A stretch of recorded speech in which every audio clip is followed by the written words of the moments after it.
What's up guys, welcome to the YouTube video. Before we start this video, make sure you hit the subscribe button, like this video, and leave a comment down below what you want to see next. In today's video, I'm going to be teaching you how to run a faster mile. Now, running a mile is not easy in general, and getting the time down from your best time is even harder. But today I'm going to share with you a few tips to help you do just that. So let's get into it.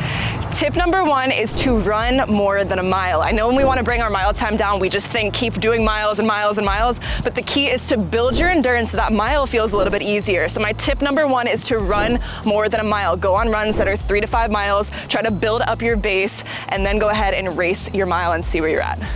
Tip number two is to practice intervals. So when you're running intervals, you're practicing running at a faster speed. A lot of the times when we run a mile, we get comfortable in the same pace that we're at, and we don't push ourselves to run faster. But the thing is with a mile, it is kind of like a sprint. It's not a full sprint, but you gotta go really fast with it. So you're sprinting around the track. So what I recommend, come to the track. If you wanna do this on the treadmill, you can. Run 400 repeats, 800 repeats, or you could do 400 with a very minimal rest in between. You could do roll-on recoveries, which means running a 400, maybe you jog for 100 meters to get kind of like an active recovery in there, and then you continue on sprinting to build up that interval speed. The other thing is doing mile repeats. Mile repeats are great and having a short rest in between, so you're kind of training your body to go a little bit faster, and you're working on keeping a consistent pace with each of those mile repeats. Hold on.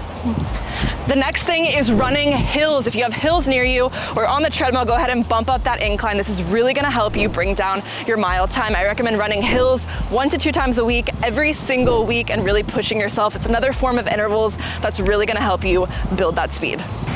The next tip is to increase your cadence or your turnover rate. Now, a lot of coaches recommend doing between 160 to 180 beats per minute. That just means quicker steps, quicker feet. Using a metronome really helps this, and there's a lot of songs if you go on Google or YouTube and you can just search songs that are 160 beats per minute, and it should show you some songs that have that quick beat, and I would suggest running to the beat of the song to help you. Some other quick and easy suggestions would be to increase your strength. So make sure you do some lifting with lower body days, lifting with the core, really get stronger, and especially the hamstrings, the glutes, and the quads, the hip flexors as well. That's really important to strengthen those. If you're stronger, you typically will run faster, so you want to make sure you focus on this. The other thing is proper nutrition. Make sure you're fueling up properly the night before, the morning of, before you do these miles. If you're empty in your stomach or you don't have any fuel or energy, of course you're not going to be at your optimal. So you want to make sure you are eating properly, eating enough protein, a lot of carbs, healthy fats, some fiber in there. Make sure you get enough calories in. A lot of runners undereat. Please do not do this. You will not run faster by undereating. You want to make sure you are eating enough. The last thing and the most important is to rest and recover. If you're training 7 days a week without rest, your body is going to be extremely fatigued, and you are not going to be recovered properly to run at your faster time. So you need to make sure you're having at least 1 to 2 rest days per week, getting proper recovery in, ice baths, foam rolling, stretching, space boots, if you've heard of those are awesome, and a lot of different recovery tools that you can use to be at your best. So I hope these tips helped you guys. Let me know in the comments below what your fastest mile is. I actually kind of want to see that, and I will see you guys next time.